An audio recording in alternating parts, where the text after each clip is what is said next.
spines. I'm going to be using a 400 spine. Okay, here, let me measure this up real quick, okay? I'm gonna get all the tips straight, okay? From tip to tip, they're all about this size right here, okay?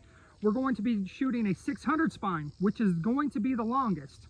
We're going to be shooting a 400 spine, and then we are going to be shooting a 340 spine and a 500 spine.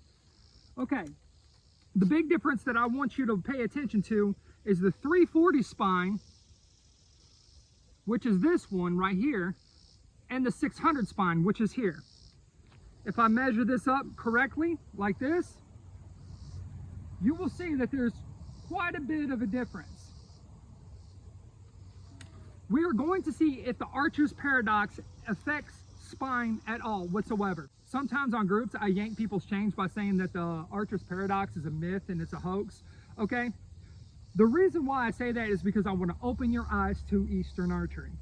All right, the archer's paradox is very real. When you have the arrow on this side of the bow and it comes around your bow, all right, that is the archer's paradox.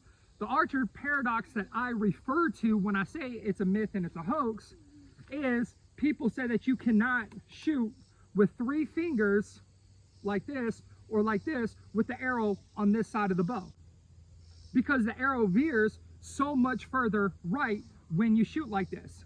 Okay, when you place the arrow on this side of the bow, you have to keep this bow hand still. This bow hand cannot move, and that's what creates such a phenomenal shot. And this arrow will go around the bow. All right, when you place the arrow on this side of the bow, your bow hand moves. Your bow hand moves a lot. If you are going to shoot on this side of the bow, you need to know how to shoot on this side of the bow correctly. For people to say that it's impossible to shoot on this side of the bow have no idea what they're talking about, okay? Because as I'm going to show you today, I'm going to shoot this super long. This is a 32-inch arrow right here, and this is a 600.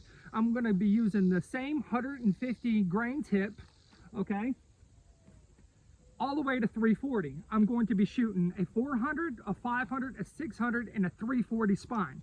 Okay, this 340 spine right here, is going to have the same tip. I'm just going to switch the tip off onto this arrow, onto the 500, and onto the 400. And as you will see, I will be accurate. The arrow will fly straight, and the arrow will stick into the target straight on each one of these arrows.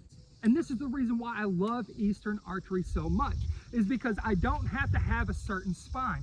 So when I'm doing combat archery is a sport, by the way. I want you guys to look into it, because then you'll understand of more what I'm doing and saying and so on and so forth. Look up Martin Sporing with combat archery tag, where you take like a light bow and you guys just play tag with it. It's absolutely phenomenal. It's so much fun. I highly recommend everyone getting into it.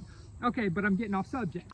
Okay, so if somebody shoots an arrow at you and they miss, okay, from a 600 all the way to a 340 spine, shooting my style of archery, you will be able to fire it back with accuracy.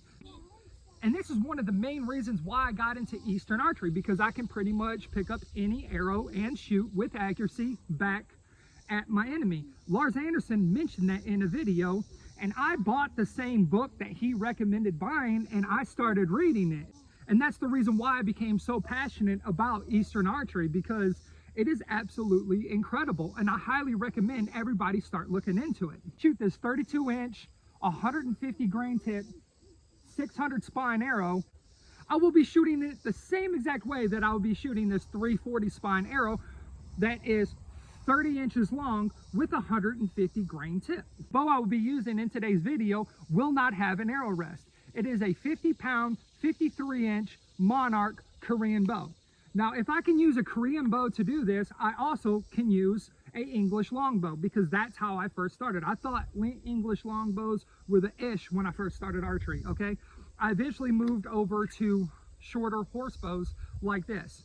Anything that you see me do on this Korean bow, I can do on an English longbow. Using thumb release in this video.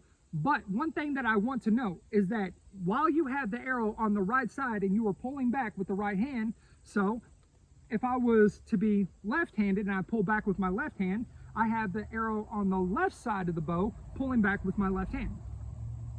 While doing this, it's an easy change to go to what is referenced as Slavic and Mediterranean. You can do both, especially when you use a Khatra with your shot, as you will see in today's video. All right, enough of this chit chat. Let's get on with it.